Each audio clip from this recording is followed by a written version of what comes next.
Hi there, welcome back to the formulaic approach. In this video, we are going to be discussing the verb. Now, the verb is one of the most important, is the heart of a sentence. So it's pretty much, if not the most important, but one of the most important aspects of the sentence. Exactly, it is the heart of the sentence. So it is more like the most important. Now, what is a verb? A verb is an action word. A verb is what? Is an action word or a word that connotes an action or that points at that a verb that shows action. A verb shows what? Shows action or activity. The verb shows action or what? Activity. So it shows that something is being done in the statement, and that is what a verb is. The word that shows what is being done in that statement is the verb. The word that shows what is being done in a statement or sentence is what? A verb. Then if you are conflicting, if you don't know the difference between sentence and statement is the one that is said. Sentence is the thing itself, the structure itself, as written, that is, but statement is the one we utter. Exactly. Is what we utter. So if I say a verb is an action, this is a sentence, but an action word, like I said, a word of action. Now, this is a sentence, but as I'm saying it, it becomes a statement. Exactly. So like I was saying, a verb is the heart of the sentence, and it is also called the predicator. Why is it called a predicator in this sentence? It's called a predicator because it is the one that precedes the predicate. A sentence is made up of two parts. We will do that in a jiffy what a sentence is and the parts of a sentence. You have the subject and the predicate. So the predicator is the verb, is the one that precedes the predicate. Every other thing apart from the subject is the predicate. Then it always begins with the verb. So from the verb to the end of the statement or that sentence is the predicate. Then the one before it is the subject usually. Exactly, I'm going to show you what I mean. So if I say the boy cooked cooked good meat. Good meat. No, the boy loves good meat. Loves. Look at this. This is the subject of the sentence. From here downward is the predicate. Then this particular guy is the verb that is called the predicator. Is it clear now? It's also called what? The predicator. So we understand that now. Now, how do we identify verbs? Now, first, it is a verb that even makes the sentence a sentence. Without a verb, a sentence is a phrase. So it is a verb that makes a clause a clause. It is a verb that makes a sentence a sentence. And without the verb, we don't have a sentence. You understand? So that's why it's the most important thing in a sentence. It's what even makes a sentence a sentence. So if it's not a if the structure has no verb, it is a phrase. Look up my video on this thing on sentence and English structure and phrase and clauses. I've talked about it. So that's the guy. The verb is just that very important guy. Now we now have types of verbs. Now you see, generally verbs are divided into two, but we now have other distributions of verbs. Is that correct? Other distribution. Generally, or by and large, verbs are divided into number one, the auxiliary or helping verb, the auxiliary or helping verb, and the lexical or main verb. The lexical verb or what? Main verb. Now these two are now further divided into many other categories. So let's say we say we have verb here. We now have the auxiliary verb here and the lexical verb here. So under the auxiliary verb, we now have three types of verbs. We have the copular auxiliaries or linking verbs, the copular auxiliaries, the perfective auxiliaries or perfective auxiliaries, Then we have the last one, copular, perfective, and the be verbs, haphazard, and modals. The modal or modular auxiliary. The modals or the modular auxiliary. Now, we are going to dedicate separate videos to these guys, exactly. But I want you to know what they are for now, exactly. Then the lexical verb is now divided into three. No, into many, okay, into many, not just three. We now have the transitive. There are some verbs here because there are some verbs here. The have and this thing here. There are some verbs that I will call anomalous verb. Okay, they behave. They can both be auxiliary and they can also be main. Exactly. So, for example, the perfectives have and has. They can be here. Do you understand now? They can also be here. They can also be lexical. So the this thing is not it's not distinct. This classification is not distinct, but basically we can attribute most other verbs under lexical verb. We now distribute them into this group. Is that correct? But these ones are distinct. Copulars are distinct. Well, copular can also be lexical. They can also be main verb too. I will show you the cases. Exactly. When we have complementary cases, these guys can be the main verb. But generally, main verbs are the lexical verbs. I'll show you what that means. Just get the classification first. The lexical verbs are now divided into we have transitive verbs and intransitive verbs. We have the regular and the irregular verbs. Irregular verbs. We're going to take all these ones together at once.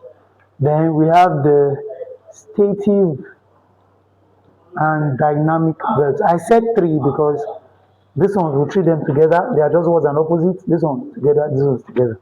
Okay? So those are the divisions or categories of verbs. Transitive, intransitive, regular, irregular, stative, and dynamic. Alright, so now let me talk about what are auxiliary verbs. You see, from the name you can already tell. They are said to be helping verbs, right? They are verbs that they usually don't stand alone. Usually don't what? Stand, usually do not stand alone. They don't stand alone. Because they don't perform their function alone. What they basically do is they help the main verb. So usually they cannot exist without the main verb. Exactly. So they don't stand alone. They don't stand alone in the verb. They always come with a lexical verb. While the lexical verb on the other hand is a verb, or they are verbs that can stand on their own. They can stand on their own and they convey a complete meaning. They convey a complete meaning. Alright, so they can stand alone. They can stand alone. Alright, now let's now deal with the examples. Which ones are those verbs that cannot stand alone? So we're going to look at them here. Now we'll begin with the copular. The copular auxiliaries. The copular auxiliaries. Or linking verbs. They're also called what? Linking verbs. Now, what are the copular auxiliaries? They are also called the be verbs. They are the be verbs. Okay?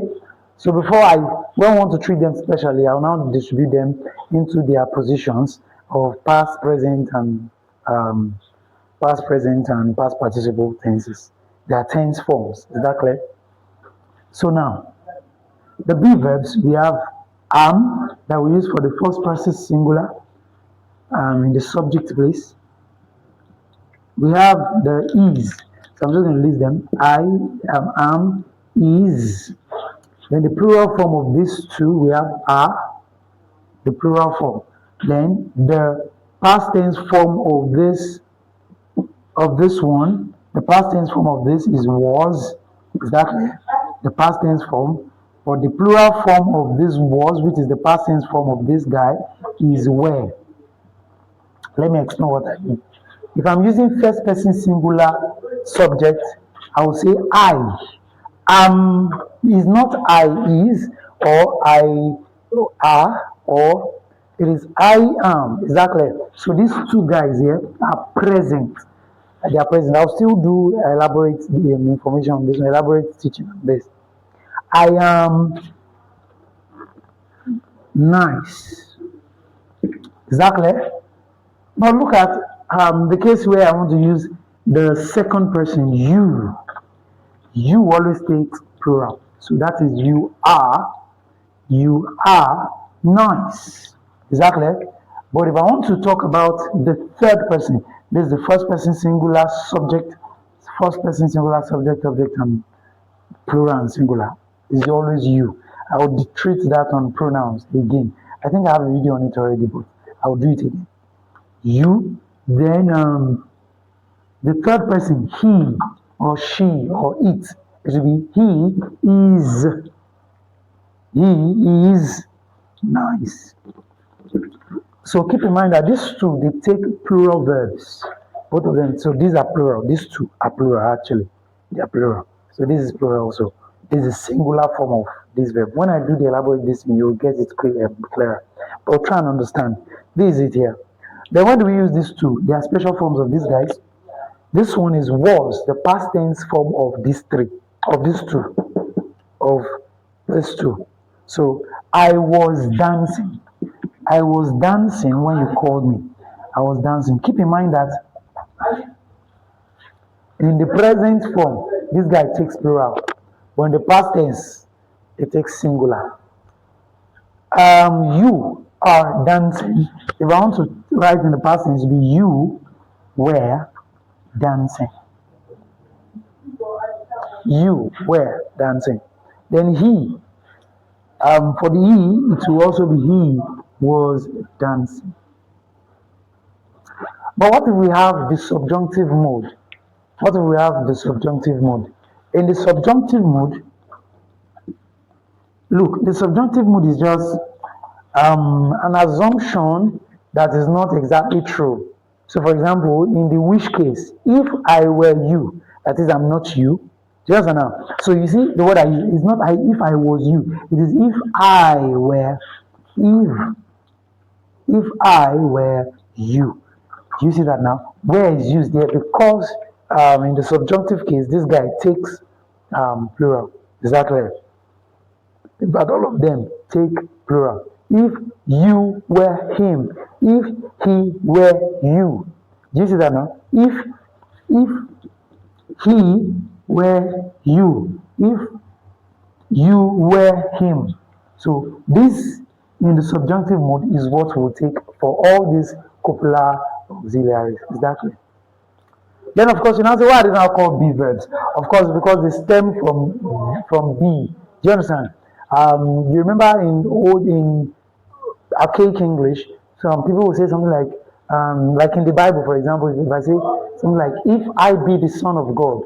So if I be, instead of saying if I am the Son of God, that is like the person is the Son of God, so he's saying if I am the Son of God. So something like if I be the Son of God. So notice that it's be that was being used in those archaic English. There are special cases, we'll treat that under Concord, where we still use be. Is that clear? Do you understand? Now, where we still use be. Now, the continuous forms of this guy is be, being. This is being. We're going to do, when we do this full course on this, we'll also take be and being, and being. Being, being, being, being, being. Don't misplace them. Being, for example, I am being reprimanded for what I am being reprimanded for the mistake you made. Reprimanded for the mistake you made. Now, what of this? When do we use this one? I have been reprimanded. I will tell you the difference. I have been reprimanded. Now, what did I say? I said this guy When we do tenses, I'll talk about it the more. This guy is the continuous form, the present continuous of the be verbs, of all these be verbs. And being is the past participle of these be verbs. Now, look at this perfective. That's what we use here. Take note that whenever you use these perfectives, what must follow is the past participle of the verb, of another verb. Is that correct? Then also, whenever you use copular auxiliaries, usually if another verb follows, it is usually the ing form. That is why when we want to use another be verb, it is ing form that we used. Is that clear? That when you use the copular auxiliaries, if you use another be verb, it will be the ing form. You cannot use any other be verb that I've mentioned here. It is the ing form. He was being chastised. He was being whatever. Do you understand? You are being afflicted because you did not do whatever. Do you understand now? But if you use this perfective, that's why they are called perfectives. The next verb that must follow, look at it, the next verb that must follow is the past perfect tense of the verb. This is called past participle or past perfect tense. That's what we call them perfectives. Exactly now. So keep in mind, this is I have been reprimanded. I am being reprimanded. Exactly. This one says I am still being reprimanded. It means the reprimanding is still going on. That is, they are still rebuking me for what I have done that is bad. But this one, I have been reprimanded. It means that reprimanding has been done in the past. It means I was rebuked in the past. So the rebuking has ended. Keep in mind, it has ended. I have been reprimanded. It means the rebuking has been perfected. Is that clear? Is that clear, right? So that is for copular auxiliaries. We'll still do more on it. Okay? Now let's go to the next verb, which is the perfective that I just talked about. The perfectives are simple and short, but you need to understand their use. Perfectives, we'll treat them separately. Perfectives. Now the perfective verbs, we have for plural, present. This is present perfect. So let's say present perfect tense, present perfect tense, and past perfect tense. In the present perfect, we have has for singular, that is one person, and have for plural. But both of them use had for their past perfect tenses. Now, present perfect. One person, he has come. He has arrived. That is, the arriving has been completed, but the person is still here. He has perfected the arriving, but the person is still, like the action still flowed into the present. That is, the arriving has been completed, but since the person is still available, we say he has arrived. Do you understand? He has what? Arrived. Plural, they have arrived. Many persons now, they have what? Arrived. But look at the case of I and you again that I told you is different. It is I have arrived. Have, you see? The I, first person singular, the first person singular subject, I, always takes plural verb. Always takes plural verb. Don't forget, it always takes plural verb. Then you also always takes plural verb. You have arrived. It is not you has arrived or I has arrived. No, it is you have arrived, I have arrived. You see, this one is not apparent because you are feeling like it cannot be I has, cannot be I have. It's when we get to transitive verbs and they are used with this guy that you now begin to see the differences. You now begin to see the need for understanding this well. That I and you are the only exceptions to the rule that says that singular subject takes singular verb. In this case, they might be singular in number, but they will take plural verb. Don't forget that. Alright. Then had is the past perfect of both of them. So he had arrived before you called him. He had arrived. That is, um, um, that is an action that has been completed before the beginning of another action. Do you understand that? He had arrived by the time you came. That is, he had arrived by the time you came. So the time you came is probably now, but he has completed the arriving before you even came. He had arrived by the time you finished eating, or by the time you finished breathing. Do you understand? So that is had. We'll do more on it when we want to um, discuss those guys. Then the modals. Let's talk about the modals. For the modals, we only have the singular and plural.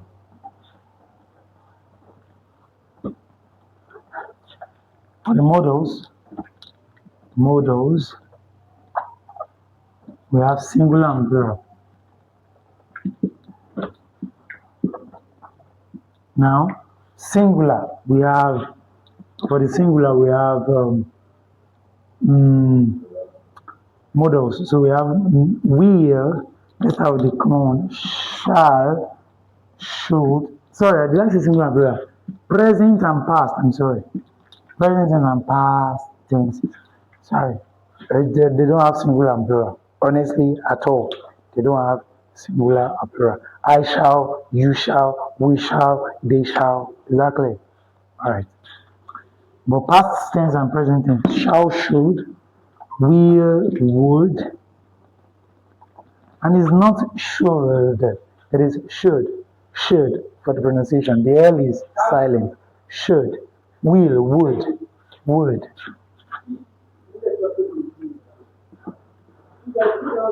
Will, would, can, could. The L is silent, like I said again. May, might. May and might. May, might. Must.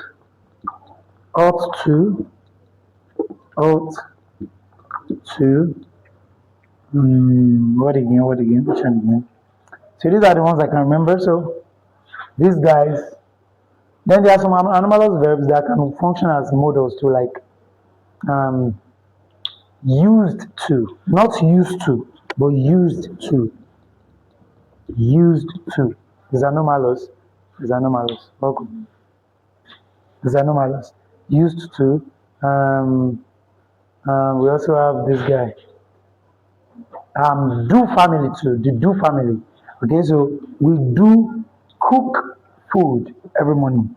Okay, or he does cooks food every morning. So we have do for this part and did for this part. But of course, that one has singular and plural, so I'm not adding them here. But they also function as modals. Exactly, the do family. We'll deal with that more when we get to modals. Okay. So that is it for that. The video on lexical verbs, I'm going to talk about these ones in full, but let me just tell you what they are. Transitive verb are verbs that require object to make a meaningful sentence. Exactly, they require an object after the verb because they transfer action to that object. But intransitive verbs do not require object necessarily. In fact, when you see an intransitive verb, usually the next thing that comes is not an object, is an adjunct. Exactly. I'll show you when we do sentence pattern. Regular.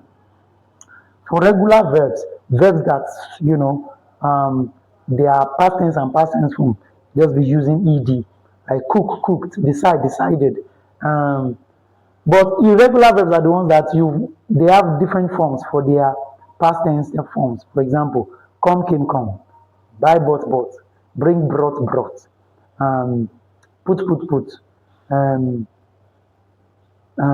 etc. You understand? So those are irregular. There's stative and dynamic. Stative verbs are verbs that don't have ing form. They don't take ing form. They are not continuous. Like I am hearing you, for example, is wrong. Is I can hear you. Do you understand? Here there is a stative verb. It is not a dynamic verb. I love you is not I am loving you. Do you understand? Then dynamic verbs are the ones that we generally use. I am cooking, I am dancing, because they can take they can continue. Exactly, they have continuous forms. So that's it. In the next video, we are going to continue. Do subscribe to the channel. God bless you.